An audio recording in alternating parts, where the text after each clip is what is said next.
माई मेरी सच्चियाँ जोता वाली माता तेरी सदा ही जय। दुर्गा सप्तशती। अध्याय दूसरा।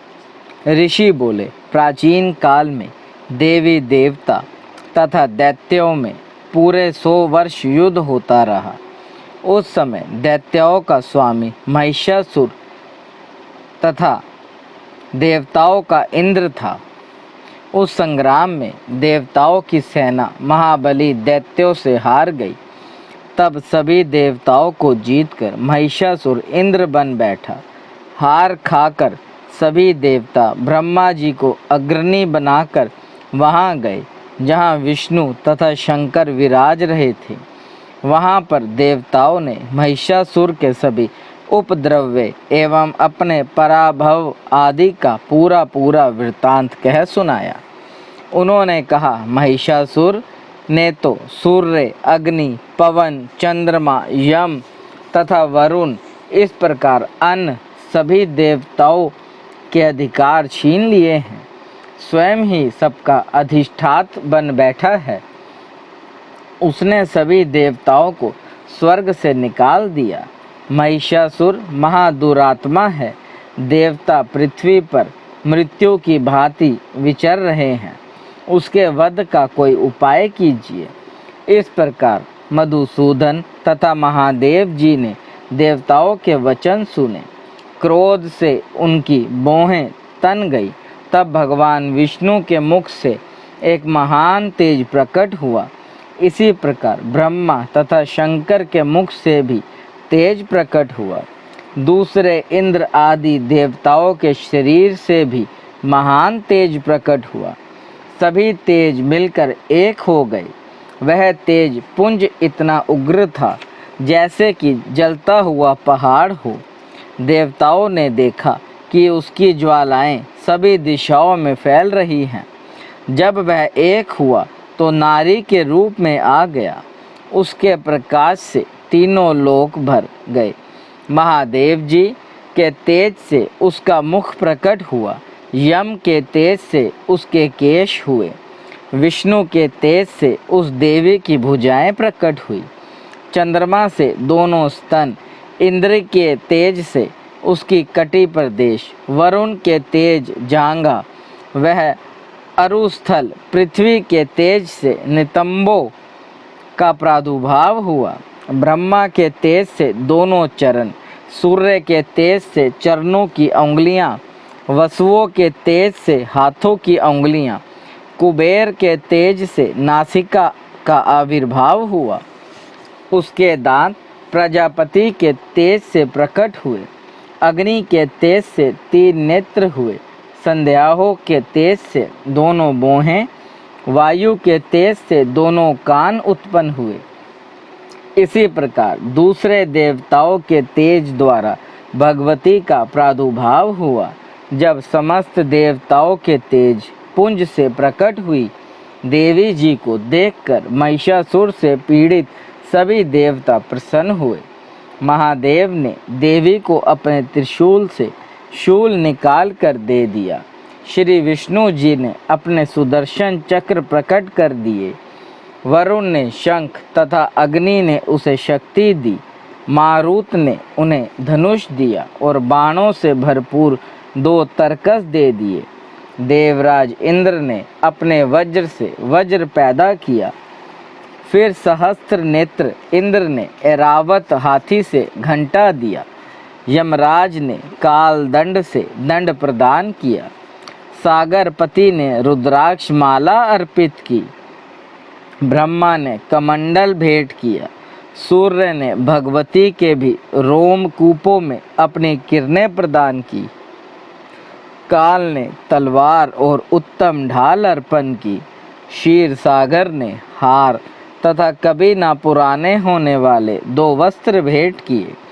इसी प्रकार चूड़ामणि, दिव्य कुंडल तथा 2 कड़े भी भेंट किए तथा चमकता हुआ अर्धचंद्र, सभी भुजाओं के लिए बाजूबंद, चरणों के लिए नूपुर और कंठ के लिए सर्वोत्तम कंठुला भेंट किया। इसी प्रकार सभी अंगुलियों के लिए जड़ित मुद्रिकाएं प्रदान की। विश्वकर्मा ने निर्मल परशु भेंट किया और अनेक रूपों वाले अस्त्र अभेद कवच मस्तक तथा गले में धारण करने के योग्य कभी न कुम्हाने वाली कमलों की माला दी। जल्दी ने उसे बहुत सुंदर कमल दिया। हिमालय ने वाहन के लिए सिंह और भी अनेक प्रकार के रत्न भेंट किए। कुबेर ने सूरा से भरपूर पात्र दिया। सभी नागों के स्वामी एवं पृथ्वी धारण करने वाले शेष जी ने महामणियों से सुशोभित नागहार दिया। इसी प्रकार सारे देवताओं ने भी भूषण आयुधों के द्वारा देवी जी का सत्कार किया। तब तो भगवती ने अट्टहास करके ऊंचे स्वर में गर्जना की। उसके भयानक नाद से सारा आकाश भर गया। तब देवगण प्रसन्न होकर उस सिंह वाहिनी देवी की जय जयकार करने लगे।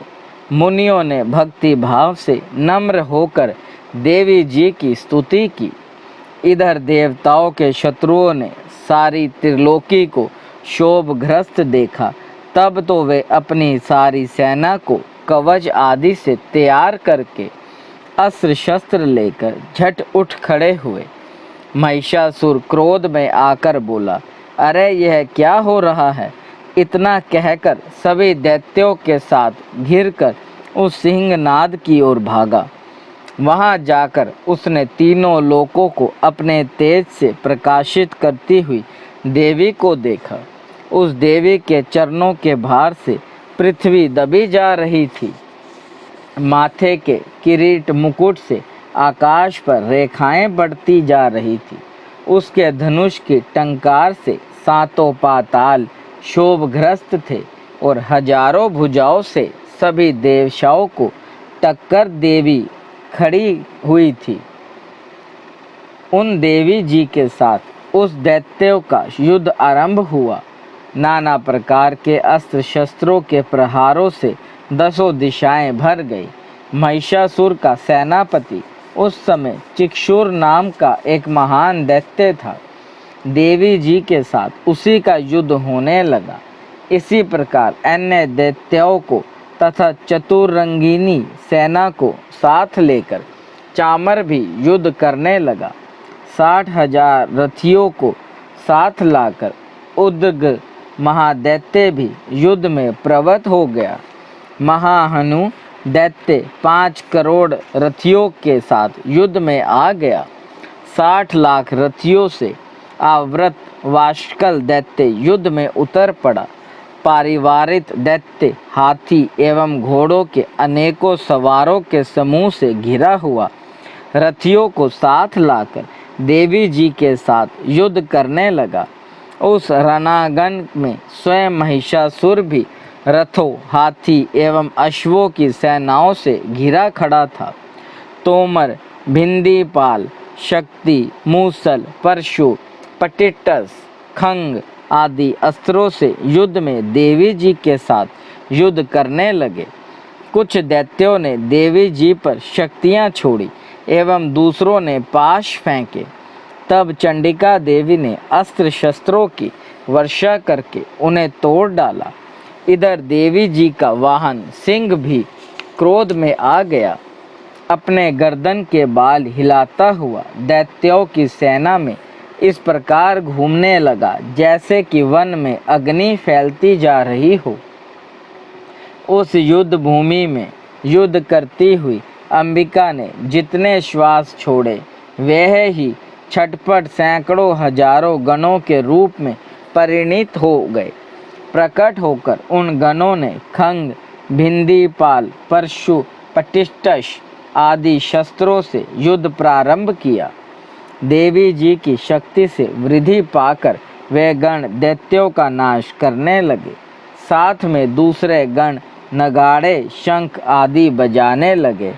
महती प्रसन्नता देने वाले उस युद्ध रूप उत्साह में कुछ एक ने मृदंग बजाए।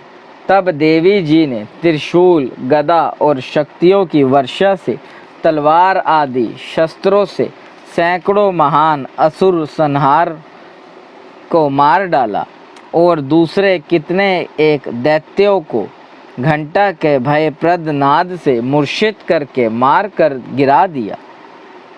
मरे हुए दैत्यों को पाश से बांधकर पृथ्वी पर घसीट डाला। कितने तो गदा की चोट से घायल होकर पृथ्वी पर सो गए। मुसलों के प्रहार से कहीं एक रुधिर वमन करने लगे और कहीं एक शूल द्वारा वक्ष स्थल फट जाने से पृथ्वी पर सो गए। कितने एक दैत्य बाणों की वर्षा द्वारा युद्ध करने वाले शत्रु प्राण छोड़ने लगे। कितने एक दैत्यों की भुजाएं कट गई, दूसरों की ग्रीवाएं छिन्न भिन्न हो गई। कई दैत्यों के सिर कट गए, कुछ मध्य से विदर्ण हो गए और कुछ दैत्यों को जांघाओं कट गई वह पृथ्वी पर गिर गई। और कुछ एक दैत्यों की तो एक भुजा, एक आँख, एक पाँव वाला करके 2 टुकड़े कर डाले। मार मार कर गिराए हुए रथी, हाथी, घोड़े एवं असुरों की लाशों के द्वारा जहाँ महायुद्ध हो रहा था, वहाँ की पृथ्वी इस प्रकार भर गई कि वहाँ का आना जाना कठिन हो गया। वहाँ सेना एवं असुरों के रुधिर बहने से रुधिर की बड़ी बड़ी नदियाँ बहने लगी। जगदम्बा जी ने एक क्षण में ही दैत्यों की महती सेना का इस प्रकार नाश कर दिया, जैसे कि लकड़ियों के बड़े ढेर को अग्नि जला देती है। देवी का वाहन सिंह अपने बालों को छटकाता हुआ बड़ी गर्जना करता हुआ दैत्यों के शरीर से मानो प्राण ही चुन रहा हो, इस प्रकार घूमने लगा। देवी जी के उन गणों ने महाअसुरों के साथ बड़ा युद्ध किया, जिससे देवता प्रसन्न होकर आकाश से पुष्पों की वर्षा करने लगे। माई मेरी सच्चियाँ जोता वाली माता तेरी सदाई जय। दूसरा अध्याय समाप्त।